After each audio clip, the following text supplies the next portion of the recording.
अहम खबर से आपको आगाह करेंगे। नूरियाबाद के करीब ट्रैफिक हादसा, कारें पहले से उल्टे ट्रॉलर में जा घुसी। कार सवार मियां बीवी जाँ बहक, 7 जख्मी और लाशें कराची मुंतकिल कर दी गई हैं। इसी बारे में तफसील करेंगे, हमारे नुमाइंदे अरमान हमारे साथ मौजूद हैं। जी अरमान, बताइएगा इस हादसे के हवाले से।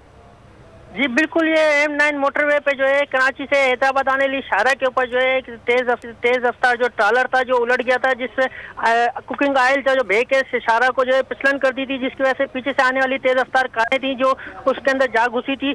जिसके नतीजे में जो है कराची नाजमाबाद के रहायशी बताए जाते हैं यास्मीन, अल्ताफ और उनके शोहर अल्ताफ जो है मौके पर जाँ बहक हो गए थे, जबकि उनके 3 बच्चे हैं जो मानूर, आतिफ और फातिमा, वो भी शदीद जख्मी हुए थे। जख्मियों और जो है फौजियों को जो है फौरी तौर पर टर्मा सेंटर नूरियाबाद मुंतकिल किया गया था, जहां से उनको फौरी तौर पर कराची मुंतकिल कर दिया गया है। जी ठीक है अरमान, है आपको आगाह कर रहे हैं और हादसे के मनाजिर भी आपको दिखा रहे हैं। नूरियाबाद के करीब ट्रैफिक हादसा हुआ है और कारें पहले से उल्टे ट्रॉलर में जा घुसी हैं। कार सवार मियां बीवी जाँ बहक हो गए हैं, 7 अफराद जख्मी हुए हैं। जख्मियों को और लाशों को अस्पताल मुंतकिल कर दिया गया है, कराची उन्हें शिफ्ट किया गया है। सुपर हाईवे पर कार और ट्रॉलर में ये हादसा हुआ है।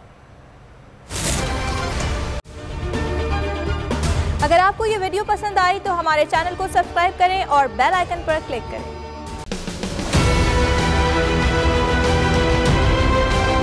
मैं आज बोल्ड टीवी वाले शोएब शेख को, उन्होंने उसकी जिंदगी को खतरा हो गया। पहले उसको था अरशद शरीफ को, आज शोएब शेख का मुझे पैगाम आया, उसको धमकियां दे रहे हैं कि उसको मारेंगे। इस सिर्फ के बोल्ड टीवी हमें उठा रहा है। बोल्ड ने हमेशा हक और सदाकत का साथ दिया, सच के साथ खड़ा रहा।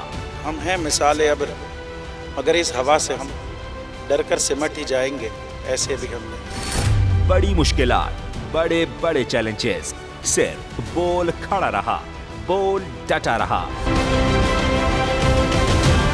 बोल को है जरूरत अवाम के दुआओं की। इजहार आसाती के लिए, पाकिस्तान के लिए, पाकिस्तानी अवाम के लिए।